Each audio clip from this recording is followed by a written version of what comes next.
Cette semaine marque la commémoration des 30 ans du massacre des manifestants de la place Tiananmen par l'armée du régime communiste chinois. Cette commémoration, qui survient pendant une période tendue entre la Chine et ses partenaires sur la scène internationale, est à lui seul le symbole des divergences et tensions géopolitiques qui se développent maintenant de manière plus forte entre la Chine et l'Occident, et en particulier les États-Unis. Les enjeux qui se manifestent actuellement, autant historiques que commerciaux et géopolitiques, sont tous liés à l'inquiétude concernant la place montante de la Chine sur la scène internationale et les possibles tensions, voire confrontations qui pourraient en résulter. Tout d'abord, Tiananmen. Cet événement tragique s'est tenu la nuit du 4 juin 1989 sur la place du même nom à Pékin. Cette place était devenue à l'époque le centre d'une mobilisation regroupant d'abord des étudiants de l'université de Pékin, auxquels se sont notamment joints des intellectuels et des Chinois aspirant à plus de liberté politique et dénonçant la corruption endémique au sein des autorités chinoises. Après plus de 2 mois de mobilisation, le gouvernement chinois décida d'adopter une politique de répression violente envers les manifestants pourtant pacifiques. C'est le soir du 4 juin que l'armée décida d'écraser les manifestations sur la place et dans la ville de Pékin, et fit selon les sources entre 1000 et 10 000 morts et entre 7000 et 8000 blessés. La plupart des informations au sujet de ces événements ont été dissimulées et maquillées, si bien qu'aujourd'hui, très peu de Chinois continentaux sont au courant de ces événements. La surveillance du régime est si forte que la plupart des parents qui ont vécu ces événements n'en parlent même pas à leurs enfants, de peur qu'ils soient arrêtés et interrogés par les autorités chinoises. La peur est même présente chez beaucoup de membres de la diaspora chinoise qui peuvent toujours avoir des liens plus ou moins étroits avec certains organismes du Parti communiste chinois présents en Occident et ailleurs. Le gouvernement chinois a d'ailleurs prévenu lors de cette semaine de commémoration d'un risque clair d'annulation des événements en partenariat avec des organismes étrangers si des interventions ou perturbations relatives à cette commémoration se produisaient. Concernant la France, cela a pu concerner certains matchs sportifs ou même des représentations théâtrales en Chine, et un représentant lié au gouvernement chinois a même par exemple demandé la suspension de la soirée spéciale Tiananmen sur la chaîne Arte. L'importance de cette commémoration, qui s'effectue principalement en dehors de Chine aujourd'hui, est d'autant plus grande qu'elle intervient en pleine séquence de confrontation commerciale entre la Chine et les États-Unis. En effet, durant toute la seconde moitié de l'année 2018, les États-Unis et la Chine ont commencé à s'imposer réciproquement de nouveaux droits de douane sur certains groupes de produits après plusieurs sessions de discussions commerciales infructueuses entre les deux pays. Si des discussions relativement apaisées ont pu avoir lieu entre décembre 2018 et fin avril 2019 entre les deux puissances, les négociations se sont envenimées début mai 2019, après que les Chinois aient altéré certaines de leurs positions prévues pour figurer dans un éventuel accord commercial. En conséquence, de nouveaux droits de douane ont ainsi été imposés dès la mi-mai par les États-Unis. Début juin, la Chine a d'ailleurs formulé les mêmes accusations de fluctuation concernant les positions des États-Unis. Au total, à l'heure de l'écriture de cette vidéo, près de 250 milliards de dollars de produits chinois ont été soumis à des droits de douane supplémentaires de 25% de la part des États-Unis, et près de 110 milliards de dollars de produits américains ont été soumis à des droits de douane supplémentaires qui varient de 5 à 25%. Dans cette situation pour le moins tendue, la suite des événements est encore très incertaine.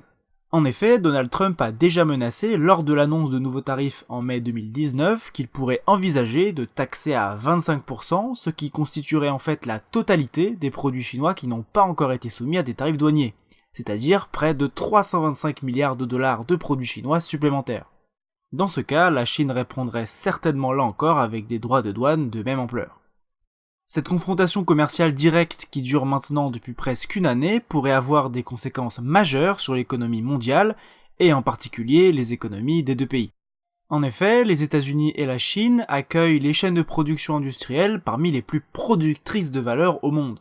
Des biens industriels de masse autant que des biens technologiques à haute valeur ajoutée et exportés dans le monde entier sont produits grâce à la coopération d'entreprises des deux pays. On peut penser à la production de smartphones, d'ordinateurs personnels ou même de produits électroménagers. Étant donné la fragilité des négociations actuelles et les récentes augmentations de droits de douane entre les deux pays, il est très difficile de prévoir si ces relations pourront s'améliorer ou mener à une rupture consommée entre les deux pays. Selon les scénarios envisagés, les conséquences mondiales pourraient être soit positives, soit désastreuses, et pourraient même, dans les situations les plus belliqueuses, enclencher une récession mondiale, voire de fortes tensions diplomatiques et militaires. Autant concernant la confrontation commerciale que les commémorations du massacre de Tiananmen, c'est ici bien la place de la Chine sur la scène internationale dans un futur proche qui est aujourd'hui dans toutes les têtes. Cette confrontation commerciale n'est en réalité que la manifestation concrète de tensions économiques, diplomatiques et militaires bien plus profondes entre la Chine et le reste du monde. En particulier, c'est le développement économique très rapide de la Chine depuis les années 2000, alors même que le régime communiste chinois semble renforcer son autoritarisme, qui inquiète fortement les prospectivistes occidentaux. Une des grandes aspirations de l'Occident vis-à-vis du développement économique des pays tiers a toujours été que ce développement s'accompagne généralement d'une libéralisation et d'une démocratisation des régimes même les plus autoritaires, comme on l'a déjà vu se réaliser au Japon, au Chili, à Singapour, en Corée du Sud ou même à Taïwan, qui a d'ailleurs le même substrat culturel que la Chine continentale, hormis le communisme. Cette aspiration ne semble malheureusement pas pouvoir se profiler à l'horizon en Chine, tant le régime semble progressivement accroître son emprise sur la société chinoise, et particulièrement depuis l'accession au pouvoir de Xi Jinping et du déploiement de nouveaux dispositifs informatiques de surveillance de la société très avancés. Cette situation inédite d'un pays autoritaire dont le niveau de vie et la puissance militaire tendent à rivaliser avec les puissances occidentales ne s'est pas produite depuis la fin de la guerre froide. Mais la grande différence ici avec la guerre froide étant évidemment que contrairement à l'URSS, la Chine a noué des liens économiques et commerciaux très étroits avec la plupart des pays occidentaux et que sa population, beaucoup plus nombreuse, semble également rattraper rapidement les standards économiques occidentaux en matière d'innovation technologique, ce qui n'était pas le cas en grande partie pour l'URSS. Le plus dérangeant ici pour les occidentaux étant que la Chine ne se prive pas d'effectuer de nombreux vols de propriété intellectuelle dans toutes les gammes de produits et services et autant dans le milieu civil que militaire. La montée en puissance économique de la Chine lui a également ouvert de nouvelles possibilités diplomatiques et militaires. En effet, les positions très expansives de la Chine, par exemple concernant les limites de ses eaux territoriales en mer de Chine ou sa volonté de reconquérir Taïwan par la force, ébranlent l'ordre institutionnel et légal international qui a été établi en 1945 par les puissances sorties vainqueurs de la guerre, et en première ligne les États-Unis. On peut d'ailleurs penser ici à une situation typique des relations internationales que les experts appellent le piège de Thucydide. C'est une situation où une puissance dominante cherche à provoquer l'affrontement avec une puissance émergente qui pourrait remettre en cause sa suprématie. Cette situation est historiquement reliée à la guerre du Péloponnèse, provoquée à l'époque par Sparte, puissance longtemps dominante, face à la puissance maritime émergente d'Athènes. Beaucoup d'analystes pensent que ce paradigme est également applicable aux relations entre États-Unis et Chine telles qu'elles se développent actuellement et particulièrement depuis la montée en gamme économique et technologique qui a eu lieu en Chine depuis les années 2010. Cette montée en gamme se réalise par des investissements massifs dans l'intelligence artificielle, l'électronique, la robotique et les technologies militaires.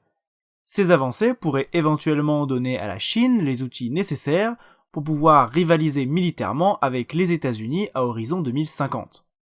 Si le schéma du piège de Thucydide venait à se réaliser au sens strict, cela voudrait dire qu'une confrontation militaire serait très probable entre les deux puissances afin de déterminer laquelle des deux occuperait la première place.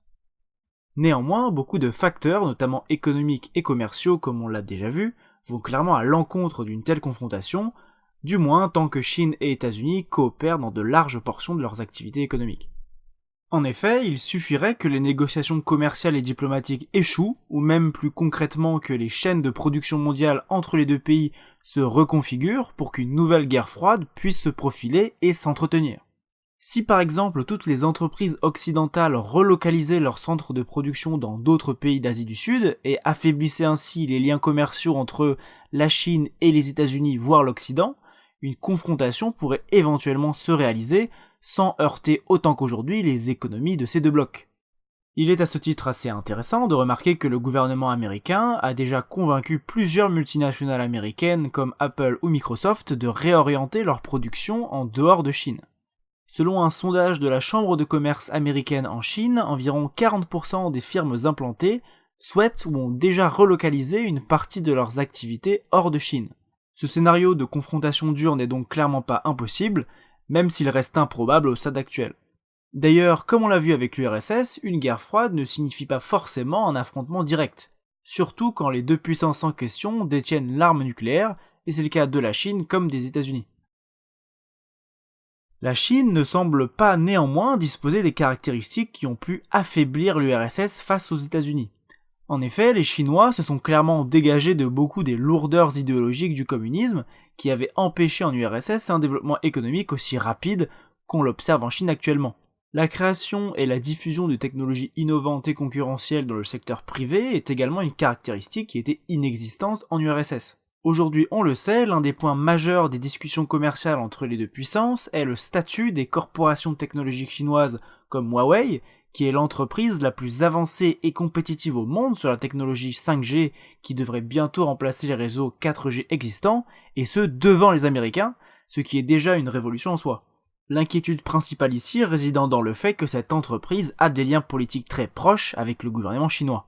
Cette situation semble présager qu'en effet, les Chinois seront plus compétitifs et innovants que n'ont pu l'être les Soviétiques sur des secteurs technologiques grand public, qui fut traditionnellement la chasse gardée des firmes occidentales, notamment américaines, ou de leurs alliés japonais, coréens du Sud ou taïwanais. En clair, au-delà des tensions autour de la commémoration du massacre de Tiananmen, des droits de douane ou des frontières maritimes en mer de Chine, c'est bien une remise en cause au moins partielle du système international actuel qui semble émerger, en même temps qu'émerge la puissance chinoise, mettant les Occidentaux devant un nouveau défi auquel ils devront répondre d'une manière ou d'une autre. Si vous avez apprécié cette vidéo, n'hésitez pas à mettre un pouce vers le haut, ça aide à promouvoir la chaîne en signalant à l'algorithme YouTube que le contenu est apprécié. N'hésitez pas non plus à commenter ce que vous pensez du rapport de force avec la Chine. Vous pouvez également vous abonner à la chaîne et cliquer sur la cloche afin d'être correctement notifié des prochaines vidéos de Condensé.